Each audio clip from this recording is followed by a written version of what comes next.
मैं खुद को बहुत बहादुर समझता था, लेकिन डरा दिया था। शमशेर आ जाएगा। वो तो जानता भी नहीं है कि मम्मी की तबीयत कितनी ज़्यादा ख़राब है। कैसी तेरी खुदगर्जी की आने वाली किस्त में हम देखेंगे दारा शमशेर को अपनी माँ के बारे में सब कुछ बता देता है।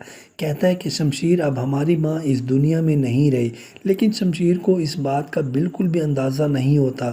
शमशेर उसकी बातों को इग्नोर करता है और बिल्कुल भी सीरियस नहीं लेता। दारा जब उसको बार बार यकीन दिलाता है तो शमशेर बोलता है कि मुझे तुम्हारी किसी बात पर भी यकीन नहीं आता, तुम सिर्फ मुझे घर ले जाने के लिए ही आए हो। लेकिन शमशेर को इस बात का बिल्कुल भी अंदाज़ा नहीं होता कि उसकी माँ इस दुनिया में नहीं है। दूसरी जानिब बाबा भी अपनी बेबसी पे रो रहे होते हैं। कहती हैं कि काश मैं तुम्हें शमशेर से मिलने के लिए ना रोकता, क्योंकि तुम शमशेर से मिलने के लिए बेताब होती थी और उसी सदमे से तुम इस दुनिया से चली गई। मैं अब बिल्कुल अकेला पड़ चुका हूँ, तुम ही मेरी ताकत थी, तुम ही मेरी ज़िंदगी थी और अब मैं बिल्कुल अपने आप को अकेला महसूस कर रहा हूँ। बाबा साहब अपने आप को बिल्कुल कोसते हैं। कहते हैं काश मैं शमशेर को, बीवी को, महक को घर से ना निकालता तो आज ये दिन मुझे ना देखना पड़ता।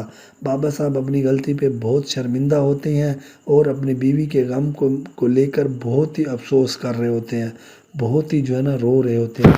दूसरी जानिब जब शमशेर को पता चलता है तो वो दौड़ता दौड़ता घर आ जाता है और अपनी माँ के पास आकर बैठता है और बहुत ही ज़्यादा रो रहा होता है। तब बाबा को भी एहसास होता है कि मेरा बेटा बिल्कुल सही था, मैं बिल्कुल गलत हूँ।